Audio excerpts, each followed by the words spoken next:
Lorsque j'échange avec les gens de la diaspora, généralement, qui ont envie d'investir en Afrique, une des premières questions qu'ils me posent, c'est quel business je peux mettre en place en étant sûr que ça va fonctionner. Alors, que ce soit des gens de la diaspora ou des gens qui sont sur le continent, je réponds toujours pareil. Il n'y a pas de business à risque zéro. Ça n'existe pas. Par contre, il y a des activités, c'est vrai, qui sont un petit peu plus safe que d'autres, notamment pour les personnes qui ne résident pas dans l'environnement dans lequel elles veulent implémenter une activité. Aujourd'hui, je vais m'adresser à tous ceux qui recherchent une activité rentable. Je vais vous faire entrer dans les coulisses d'une activité que je mène.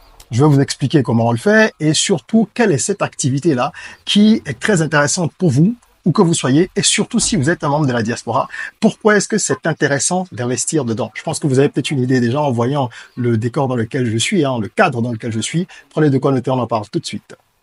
Je suis Régis Sezin, entrepreneur multipotentiel, conférencier, formateur et artiste. Je partage avec vous sur cette chaîne du contenu propulsif pour vous aider à rêver, oser et créer.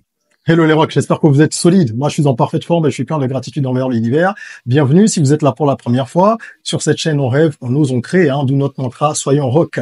On parle d'entrepreneuriat, de business, de développement personnel et d'éducation financière également. Aujourd'hui, je vais vous parler d'un business. Un business qui est safe. Il n'est pas safe à 100% parce qu'il y a toujours une part de risque quand on entreprend, n'est-ce pas?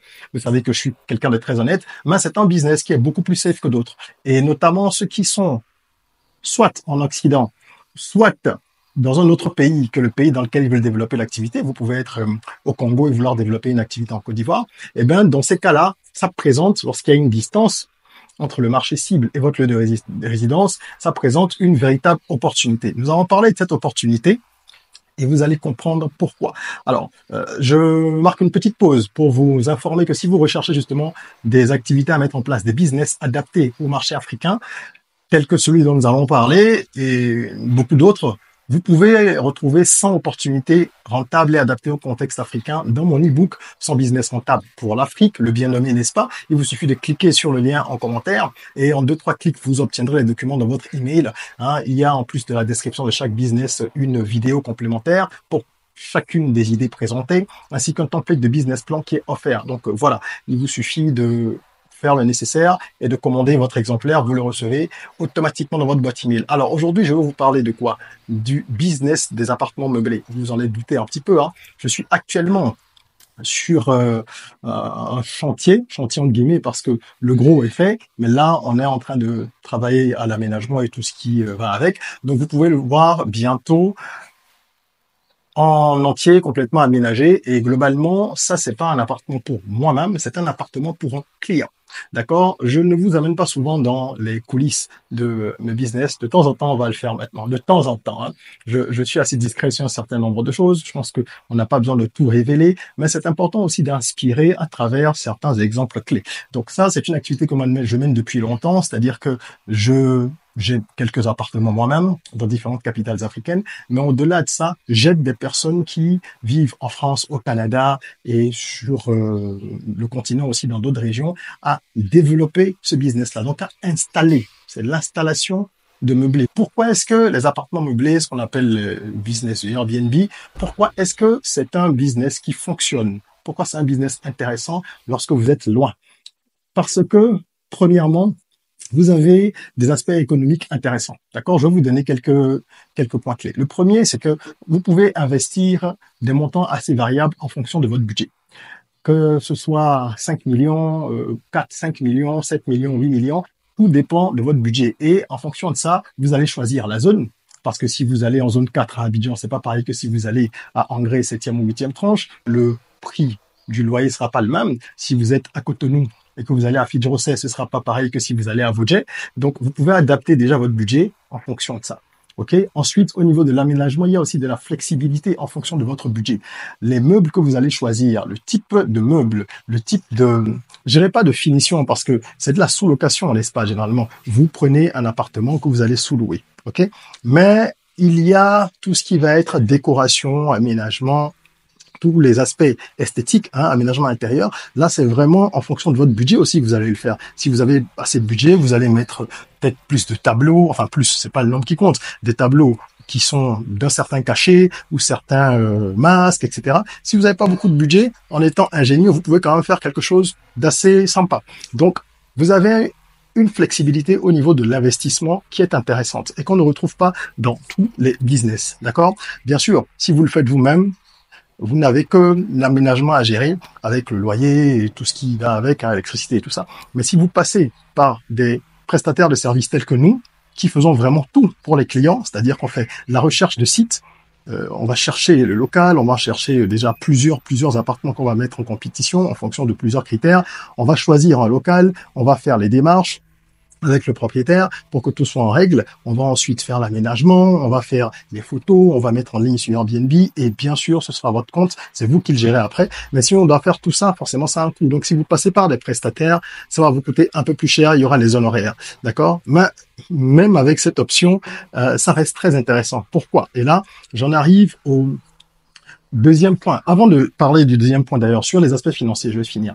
Il y a, on va dire que ça fait toujours partie des aspects cash, la flexibilité budgétaire et ensuite la rentabilité. Vous pouvez récupérer assez rapidement avec ce type de business si vous faites les choses dans les normes.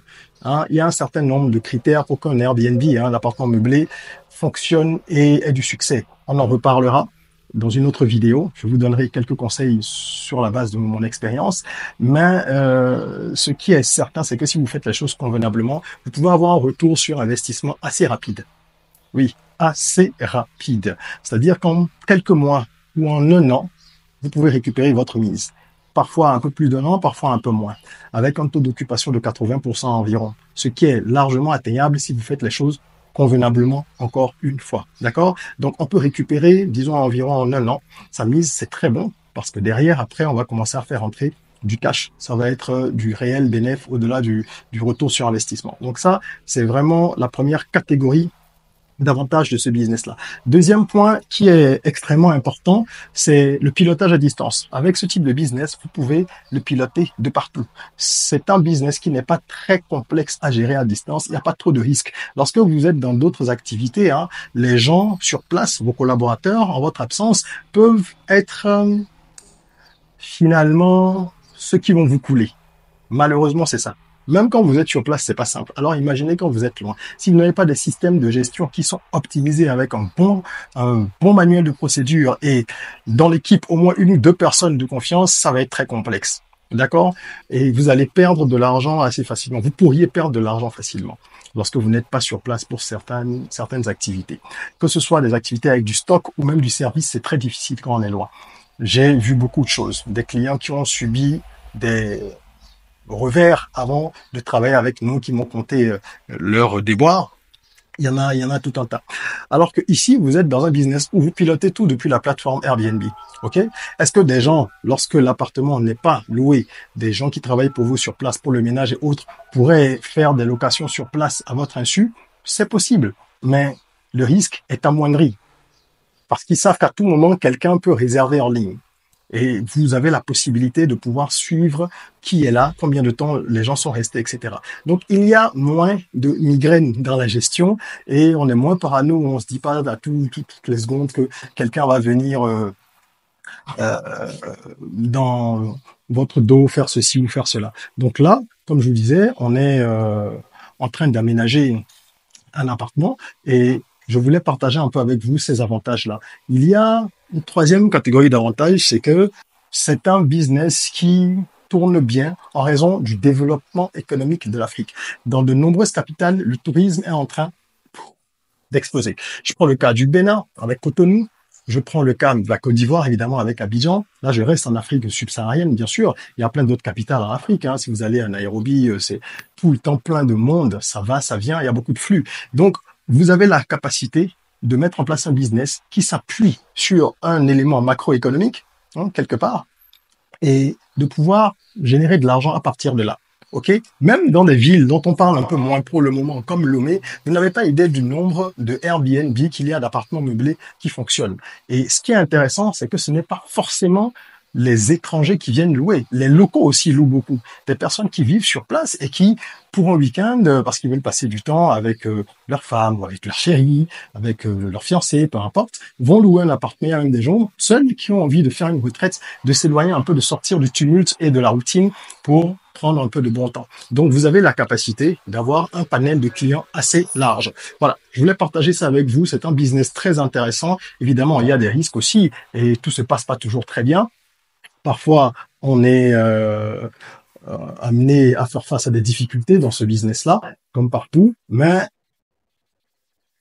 toute chose étant égale par ailleurs, ça reste un investissement intéressant. Donc là, on est dans la cuisine, comme vous pouvez voir. Hein, d'abord, on était dans le salon, qui n'est pas encore aménagé. Là, on est dans la cuisine, jolie cuisine avec de très jolis meubles, comme vous pouvez voir, de rangement. Ah, et j'aime bien les carreaux aussi. Donc on est en plein aménagement, on a déjà fait un certain nombre de choses. On va poursuivre et je vous montrerai ce que ça donne par la suite. Voilà. Si vous avez des questions ou des commentaires, n'hésitez pas à les laisser là dans les commentaires justement au sujet de ce business. Et je vous conseille de vous lancer dans cette activité si vous pouvez ou de l'étudier. Et si vous avez envie de mettre sur pied un Airbnb dans une capitale en Afrique, un ou plusieurs, n'hizitez pas à nous contacter. On accompagne pas mal de gens pour tout ce qui est études de marché, business plan et également mise en route de business pour certains business, d'accord? Et on le fait vraiment depuis une douzaine d'années et partout à travers l'Afrique, en Afrique centrale, de l'Est, de l'Ouest surtout, c'est vrai, mais pas en Afrique du Nord parce qu'on n'a pas encore eu l'opportunité tout simplement. Voilà. J'espère que cette vidéo vous aura plu. Mettez un petit like si c'est le cas. Abonnez-vous surtout. Et en attendant qu'on se retrouve pour une nouvelle vidéo, prenez soin de vous, de votre corps, mais aussi et surtout de votre mind. Et rêvons, osons, créons, soyons rock.